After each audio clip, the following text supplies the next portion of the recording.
Indien, Karan et Bursat pour certains malgaches, qui a déjà une connotation négative. Mesdames et messieurs, bonsoir. Patrick Mercier, Olivier Peggy et moi-même avions invité pour vous ce soir Monsieur Daya, qui était anciennement président des Kodja à Tuléar, président des Kodja en Tananarive et président de la communauté Kodja dans l'océan Indien. C'était il y a 2-3 ans de cela. Mesdames et messieurs, encore une fois, bonsoir et merci à M. Daya d'avoir accepté de parler de ce sujet très délicat, on le sait. Et de toute façon, pendant les 60 minutes, on va essayer de ne pas être polémique, mais de donner quelques éléments de réponse par rapport à des questions qu'on va poser. La première question qu'on aimerait vous poser, M. Daya, c'est que est-ce que vous vous sentez malgache? D'abord, avant de vous donner une réponse à ça, je profite de cette occasion pour souhaiter à tous mes amis malgaches et tous les malgaches le meilleur vœu pour le nouvel an, parce que c'est une occasion unique. Donc je suis indien de nationalité française, né à Madagascar. On va lever tout de suite au début de cette émission le point qui est parfois un petit peu polémique, Guillaume le disait en introduction, sur l'appellation. On vous appelle généralement membre de la communauté Karan. Qu'est-ce que ça veut dire exactement ce mot Karan? Bon, écoutez, moi je n'ai pas fait de la science d'ethnologie ni de philologie. Je ne peux pas vous éclaircir dessus, mais je sais que c'est un nom que les ancêtres à Madagascar nous ont donné quand la communauté indienne est venue s'installer à Madagascar. Mais pour vous, c'est péjoratif quand on vous appelle Karan? Non, pour nous, jusqu'à maintenant, jusqu'à ces derniers temps, ça n'a pas été péjoratif, mais seulement ces 10-15 dernières années, il y a eu une espèce de préjugé sur cette communauté. Et de ce fait, chaque fois qu'il y a des citations à faire dans les journaux et tout, on le présente de telle manière que ça devient péjoratif. Mais comment est-ce qu'on pourrait vous appeler alors? Bon, malgache. Parce qu'on dit aussi parfois les personnes d'origine indo-pakistanaise, ce qui est en partie vrai, mais enfin ça remonte à il y a très longtemps, donc ça n'a plus vraiment de raison d'être. Est-ce qu'il y aurait un terme vraiment pour vous appeler autre que péjoratif, autre que Karan, si vous estimez que c'est péjoratif parfois? Bon, comme je vous ai dit, on souhaiterait nous appeler malgache parce qu'on n'a plus d'attache. D'abord, il faut que je vous donne un point d'éclaircissement. Les Indiens qui sont là ne sont pas d'origine pakistanaise, parce que le Pakistan est né en 1947, après leur indépendance.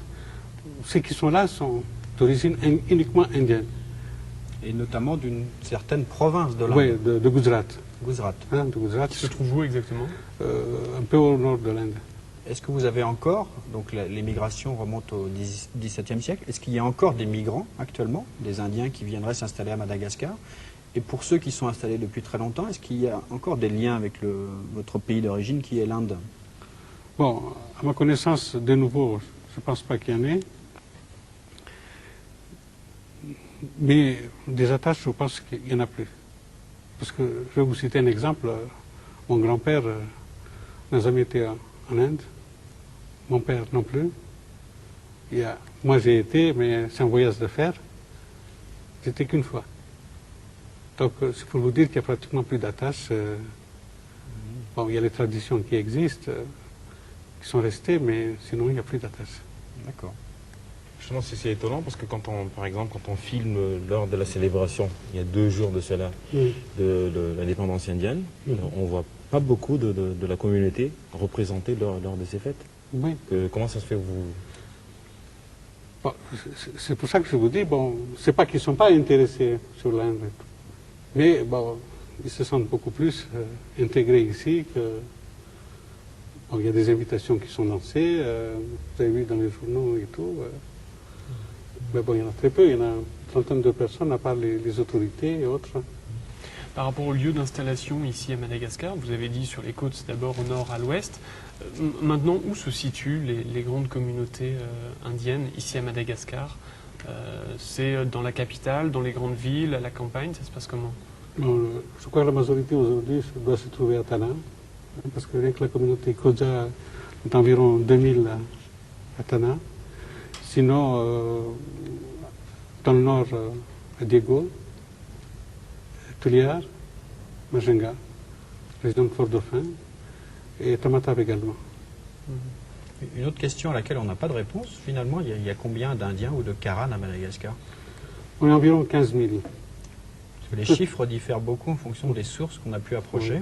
Il y en a qui parlent de 20 000, d'autres de 50 000, vous me dites 15 000. 15 000, ça je peux... Sur la Bon, il y a base une de- fourchette sur la base de quoi entre 15 ou 16 000, hein, mais on ne dépasse pas plus. Parce que rien que la communauté Kodja est environ 5 000. Je sais que quelque part, on est la plus grosse communauté. Donc il y a la communauté Bora, la communauté ismaélienne, la communauté sunnite. La communauté, je sais que ça ne dépasse pas 15 000. Mais ça veut- Donc là, vous avez évoqué les Ismaéliens, les sunnites, en fait les Karans. Est-ce qu'ils sont tous musulmans? Non, à part la communauté hindoue, le reste, c'est tous des musulmans. Est-ce qu'il y a des conversions de musulmans qui se convertissent au catholicisme, au protestantisme? Non, je pense pas. Bon. Et si par exemple le cas se présente, vous, en tant que président des Kodja, président, qu'est-ce que vous allez dire à cette personne qui va... Non, mais c'est nous, il n'y a pas de contrainte en religion. Hein. C'est bien spécifié dans le Coran que il faut faire un libre choix. Vous n'allez pas être traité comme un traître, entre Non, guillemets? non, pas du tout. Vous savez qu'on croit en Jésus, hein. On croit à Sainte Vierge. Qui représente dans la religion musulmane? Pour nous, c'est un des grands prophètes qui a reçu le livre sacré, que nous respectons, la Bible. Et Marie, pour nous, c'est une vierge.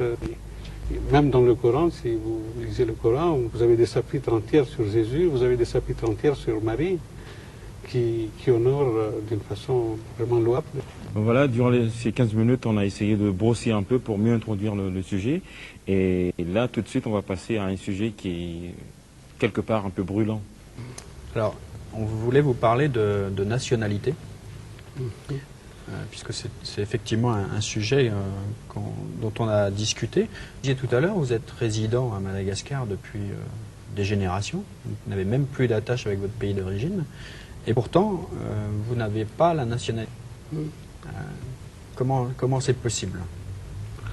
Bon, pour moi, non seulement c'est un sujet brûlant, mais c'est à la fois un sujet qui nous tient à cœur, parce qu'on aimerait quand même être fixé sur ce point.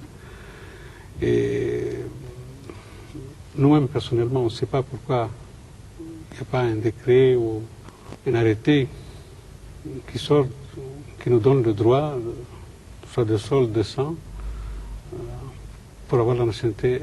Oui, vous Ouais, avez oui, fait la demande. de tout cœur, de tout cœur.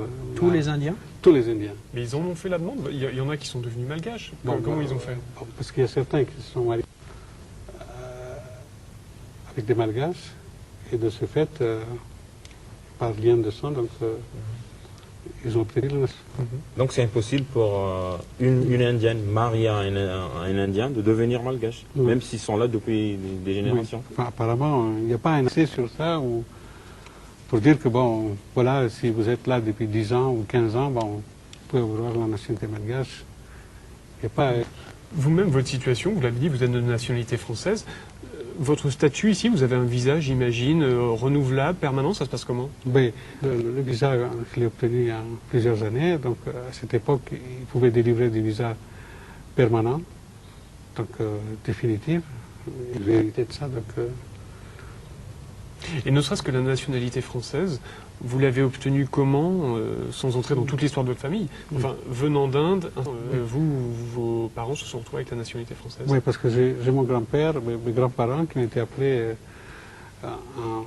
pendant la Deuxième Guerre mondiale sous les drapeaux. Donc, il a bénéficié de la nationalité française. Et nous, donc, par descendance, on a pu obtenir la nationalité française. Parce qu'on rappelle aux téléspectateurs que le mode d'acquisition par le sang, Oui. et non pas par le sol, donc c'est sans doute pour ça qu'il y a si peu d'Indiens qui sont malgaches. Est-ce que vous pouvez, parce que le nombre de nations chez les Indiens est assez extraordinaire. Moi j'en ai listé 6, vous m'en avez rajouté une 7e, donc ce qu'on appelle les Karanes peuvent être de 7 nationalités différentes, puisque c'est des gens de votre communauté et vous n'avez pas tous la même nationalité. Bon, soit d'abord ils ont la nationalité indienne, s'ils l'ont, nationalité française, Britannique, sujet britannique. Bon, ça, je pense qu'il y en a peut-être très peu. Et indéterminé. Indéterminé. Indéterminé.